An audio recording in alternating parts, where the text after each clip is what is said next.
Today, we will talk about national differences in economic development. In this chapter, the focus is on how differences in political, economic, and legal systems influence a nation's level of economic development and its attractiveness for business. The chapter explores the global shifts in these systems, highlighting trends over the past 3 decades toward more democratic governance, market-based reforms, and stronger enforcement of property rights. These changes have contributed to global economic development and a more favorable environment for international business.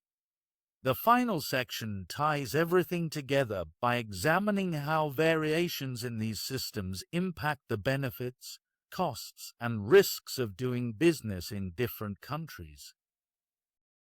Differences in economic development. One of the factors that determines the level of economic development of a nation is gross domestic product, GDP. Countries vary significantly in their levels of economic development, often measured by GDP per capita. While wealthier countries like Japan, Sweden, and the US have high GDP per capita, developing nations like China and India lag behind. However, GDP alone can be misleading due to cost of living differences, so adjustments using purchasing power parity (PPP) provide a more accurate comparison.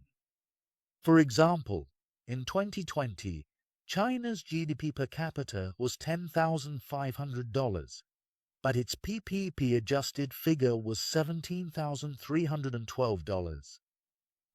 The pandemic caused global economic contraction in 2020, yet countries like China and India remain vital, fast-growing markets.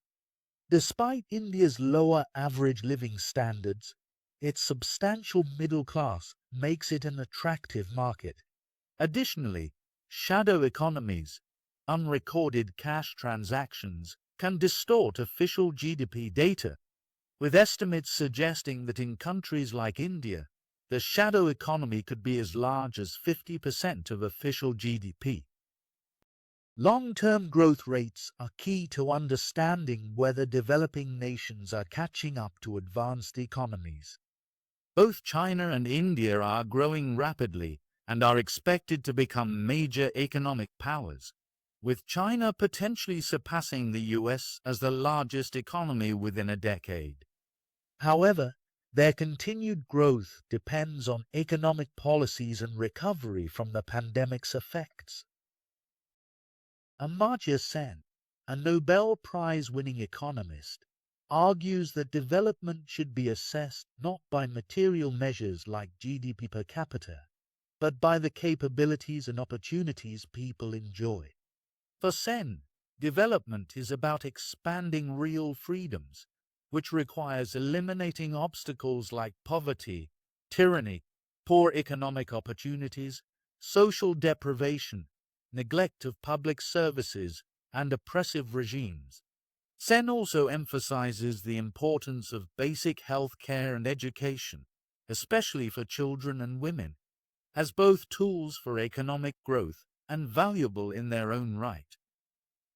Sen's ideas have influenced the United Nations, leading to the creation of the Human Development Index, HDI, which measures the quality of life based on life expectancy, educational attainment, and income levels adjusted for purchasing power parity, PPP. Although the HDI captures more of Sen's vision of development, it does not include political freedoms, which he considers essential. The HDI ranks countries on a scale from 0 to 1, with scores below 0.55 indicating low human development, 0.55 to 0.8 indicating medium development, and above 0.8 indicating high development. Innovation and entrepreneurship are the engines of growth. A country's economic development is often linked to its political and economic systems. But the relationship between political economy and economic progress remains complex and debated. However, one clear consensus among economists is that innovation and entrepreneurship are critical drivers of long-term economic growth. Innovation, broadly defined to include new products, processes, organizations, management practices, and strategies, creates new markets and enhances productivity. Entrepreneurial activity, in turn, drives innovation by commercializing new ideas, as seen in companies like Apple, Google, and Amazon, which have significantly contributed to economic growth. A conducive business environment that fosters innovation and entrepreneurship is essential for sustaining long-term economic progress. Innovation and entrepreneurship thrive in a market economy, which offers greater incentives than planned or mixed economies. In a market economy, individuals are free to turn innovative ideas into businesses, and both entrepreneurs and established firms can profit from successful innovations. This freedom fosters creativity and economic growth. In contrast, planned economies, where the state owns production, lack incentives for innovation, as the state captures most of the rewards. This led to economic stagnation in many former communist states and state-run sectors of mixed economies. The privatization of state-owned enterprises in the 1980s aimed to counter this stagnation. A study of 102 countries over 20 years showed a strong link between economic freedom and growth, with countries like Hong Kong, Switzerland, and the US achieving high growth rates. In contrast, countries with low economic freedom experienced negative growth. These findings underscore the importance of economic freedom for fostering innovation and prosperity. Strong property rights are essential for fostering innovation, entrepreneurship, and economic growth. Without legal protection, individuals and businesses risk having their profits expropriated by criminals or the state, whether through excessive taxation or corruption.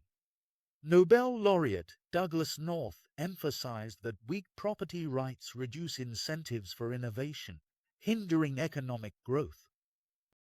Peruvian economist Hernando de Soto argued that developing countries struggle to benefit from capitalism because property rights are poorly defined. In countries like Haiti, complex legal procedures make it nearly impossible for people to establish legal ownership of property, preventing them from using their assets as collateral for business loans. De Soto estimated that the value of informally held property in poor nations amounted to over $9.3 trillion in 2000. If these assets were legally recognized, they could fuel an economic revolution, enabling the poor to escape poverty. China, recognizing this, passed a 2007 law granting private property owners the same rights as the state, improving property rights and economic prospects. There is ongoing debate about which political system best supports a market economy and strong property rights. Western perspectives often link democracy with economic growth, but several undemocratic regimes, like China, South Korea, and Singapore, experienced rapid growth while protecting property rights. In contrast, democracies such as India saw slower growth for long periods.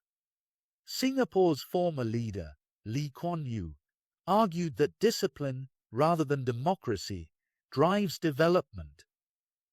However, critics note that if dictatorships were inherently beneficial for growth, more regions under totalitarian rule, for example parts of Africa and Latin America, would have seen rapid development, which was not the case. Economic growth is more likely under totalitarian regimes that support market economies and property rights, but such regimes are unstable and often prioritize personal interests over public progress. Democracies are generally more conducive to long-term growth because they secure property rights and promote broader human freedoms, as argued by Amartya Sen, which are essential for sustainable development. Economic growth often leads to the establishment of democratic regimes, even if democracy is not a prerequisite for initial economic progress. For example, South Korea and Taiwan transitioned to more democratic governments as their economies grew. While democracy may not drive early economic success, it appears to be a result of that progress. This belief influences Western attitudes toward China's human rights violations. Many Western governments have been reluctant to strongly criticize China, hoping that its shift toward a market economy will eventually lead to greater individual freedoms and democracy. However, whether this outcome will occur remains uncertain. In addition to political and economic systems, geography, education, and demographics also significantly impact economic development. Geography. Coastal countries historically engage more in trade and support market economies, fostering faster growth than landlocked or mountainous states. Tropical regions, due to factors like poor soil and disease, face development challenges. Research shows landlocked countries grow 0.7% slower annually, and tropical nations grow 1.3% slower than temperate ones. Education. Investment in education is crucial for economic growth. Educated populations are more productive, as shown by South Korea's rapid growth compared to Pakistan due to its higher educational enrollment. Education investments have helped Southeast Asian nations overcome geographic disadvantages. Demographics. Young and growing populations support economic growth by increasing labor supply and demand for goods. In contrast, aging populations, like in Japan, slow growth by placing financial strain on governments, as fewer workers support more retirees. Immigration can alleviate labor shortages, but often faces political resistance. Countries that manage these factors well are more likely to experience sustained economic growth. Since the late 1980s, the political economy of many nation-states has undergone significant changes, driven by three main trends.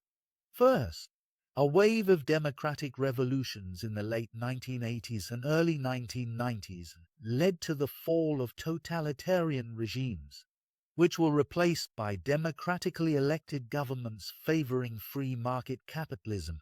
Second, many countries transitioned from centrally planned or mixed economies to more free market systems. However, since 2005, some nations have shifted back toward authoritarianism, and there are signs of a retreat from the free market model, especially in international trade, where protectionism is resurging. Over the past 30 years, there has been a notable spread of democratic political institutions and a decline in totalitarian regimes. According to Freedom House's 2021 report, countries are categorized as free, partly free, or not free. In free countries, citizens enjoy extensive political and civil freedoms. Partly free countries experience some restrictions, often due to corruption, weak rule of law, or internal conflicts.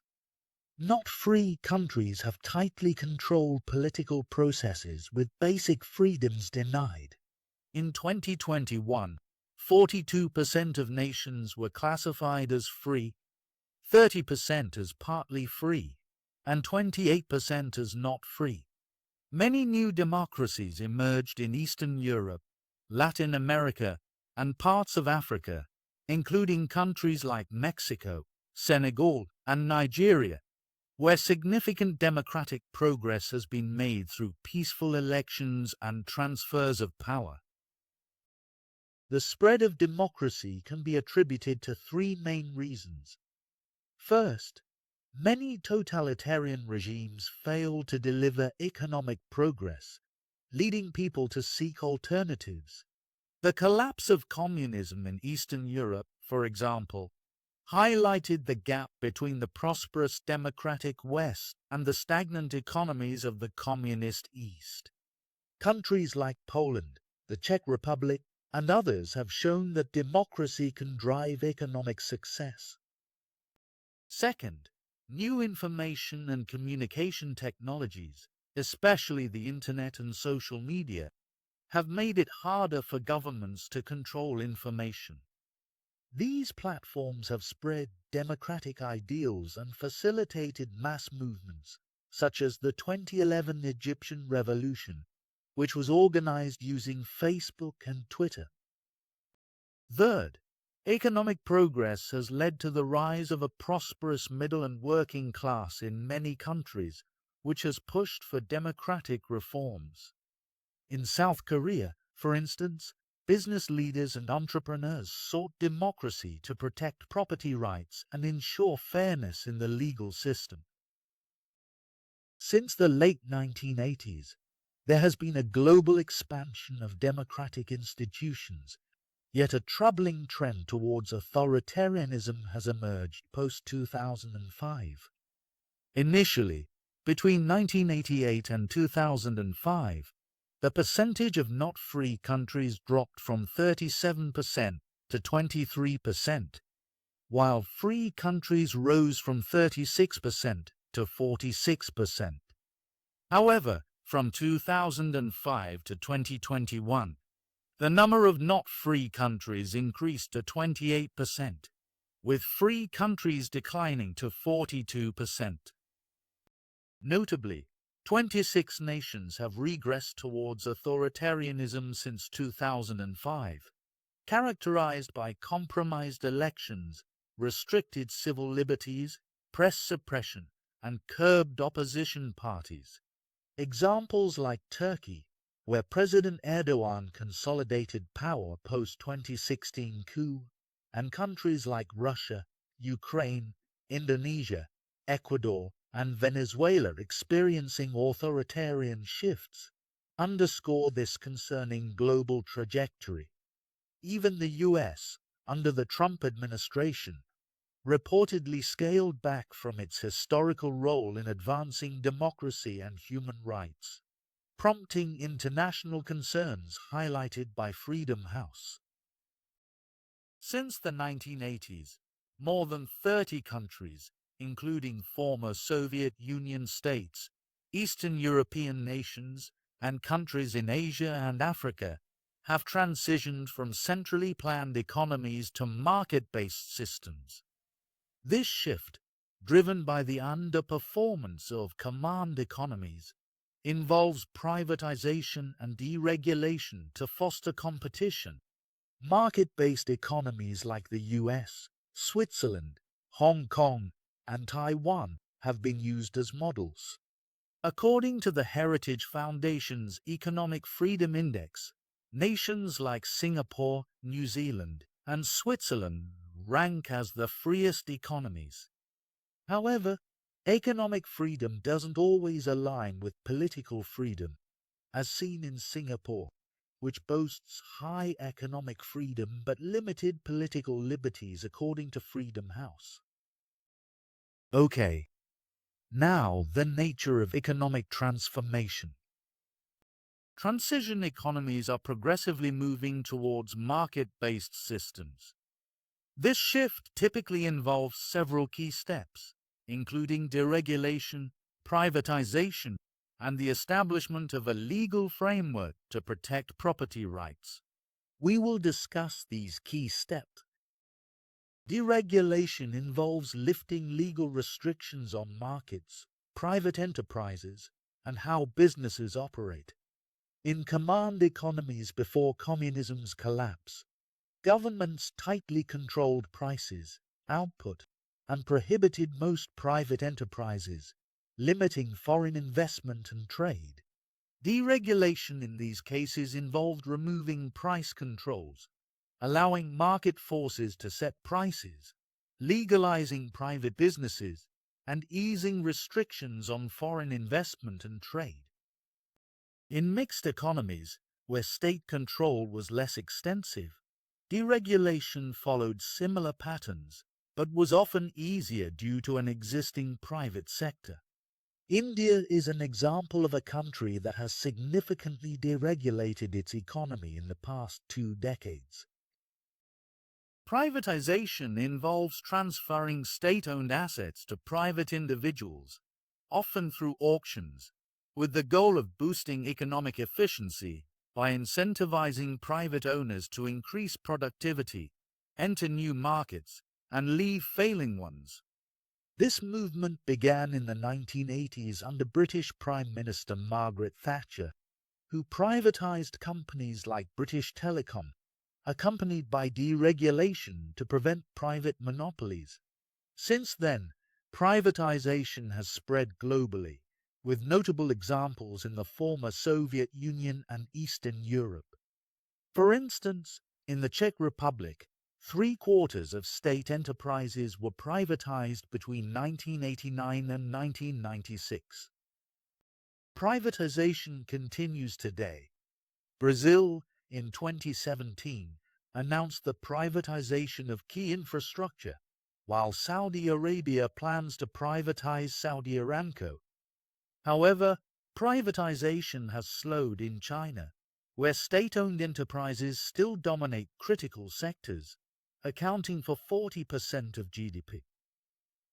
Despite its widespread use, privatization alone doesn't guarantee economic growth. It often fails if newly privatized firms continue receiving state subsidies or remain protected from foreign competition. To ensure success, privatization must be paired with deregulation and market competition, as seen in Brazil's restructuring of its state-owned telephone monopoly, Telebras, to foster competition and operational efficiency. In a functional market economy, laws safeguarding private property rights and facilitating contract enforcement are crucial. Without a robust legal framework, economic activity faces risks from entities seeking to expropriate profits, such as organized crime.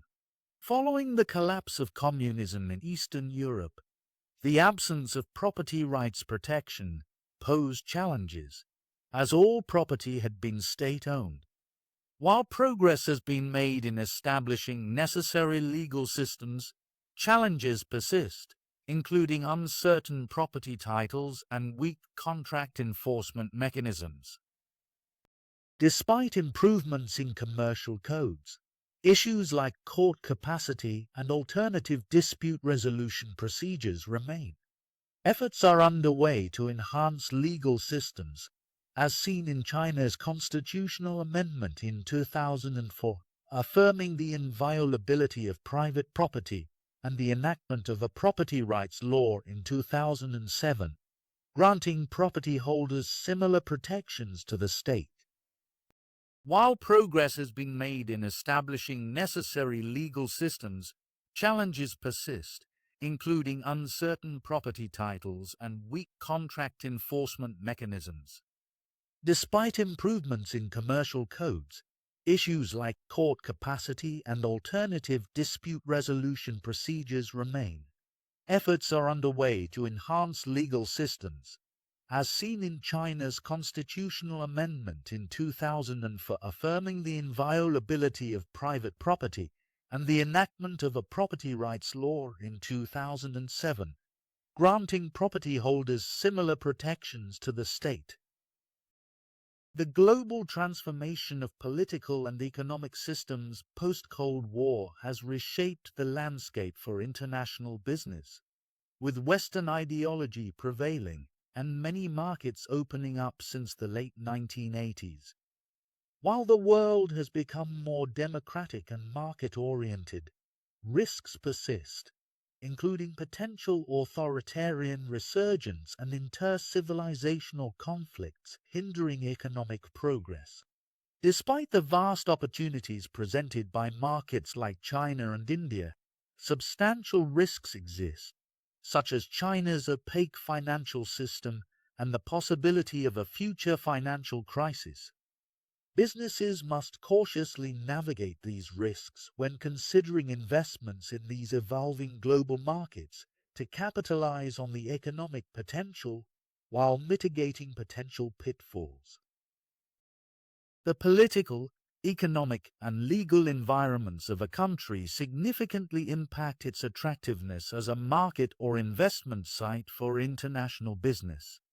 Countries with democratic regimes, market-based economies, and strong property rights are generally more attractive due to their potential for sustained economic growth. Conversely, nations with poor property rights, corruption, or unstable political systems tend to be less attractive, although some countries like China and India have shown high growth despite these challenges. Benefits. The long-term monetary benefits of doing business are influenced by market size, consumer wealth, and future growth potential. Countries with large populations like China and India present significant market opportunities, though lower living standards may limit short-term purchasing power. Early entrants into growing economies can benefit from first-mover advantages, building brand loyalty and gaining market experience. Costs. Political, economic, and legal factors drive business costs. Political risks include the need for bribes in more closed or authoritarian systems.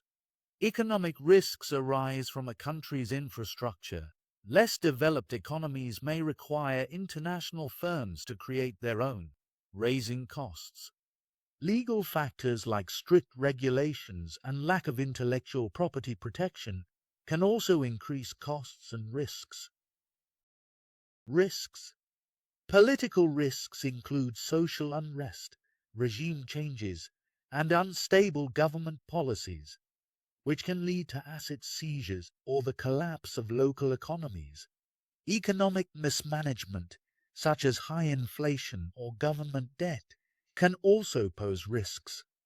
Legal risks involve weak property rights and contract enforcement, which could lead to contract violations or expropriation, making business operations uncertain. Ultimately, businesses must weigh the benefits, costs, and risks of entering a foreign market, balancing potential rewards against possible downsides. Thank you for watching. If you liked this video, please like and subscribe to channel.